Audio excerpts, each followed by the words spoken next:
লেবাননের দক্ষিণাঞ্চলের কয়েকটি শহর ও গ্রামে বিমান হামলা চালিয়েছে ইসরায়েলের সামরিক বাহিনী। এই হামলায় লেবাননে কমপক্ষে ১০০ জন নিহত ও আরও ৪ শতাধিক মানুষ আহত হয়েছেন।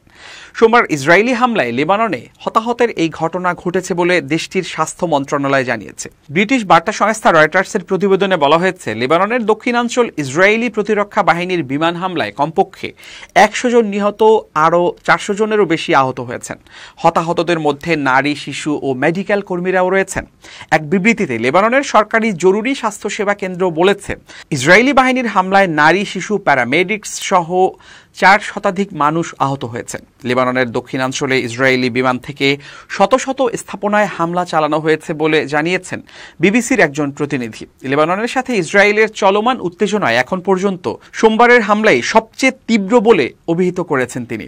ইসরায়েলের প্রতিরক্ষা বাহিনী সোমবার সকালের পরপরই লেবাননের দক্ষিণে হিজবুল্লাহর ৩ শতাধিক স্থাপনায় হামলা চালানোর দাবি করেছে। ইসরায়েলের প্রতিরক্ষা মন্ত্রী ইয়োভ গ্যালান্ট বলেছেন, লেবাননে হামলা আরও তীব্র করা হচ্ছে।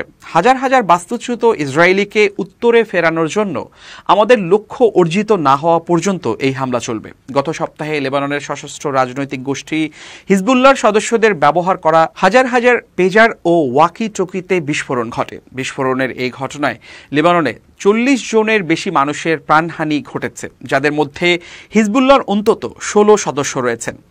এই বিস্ফোরণের জন্য ইসরায়েলকে ব্যাপকভাবে দায়ী করছে হিজবুল্লাহ। সশস্ত্র গোষ্ঠীটির যোগাযোগের যন্ত্রে বিস্ফোরণের ঘটনার পর থেকে মধ্যপ্রাচ্য জুড়ে উত্তেজনা ব্যাপক বৃদ্ধি পেয়েছে। এর মাঝেই সোমবার লেবাননের দক্ষিণাঞ্চলীয় একাধিক শহরে একযোগে বিমান হামলা চালিয়েছে ইসরায়েলি বাহিনী।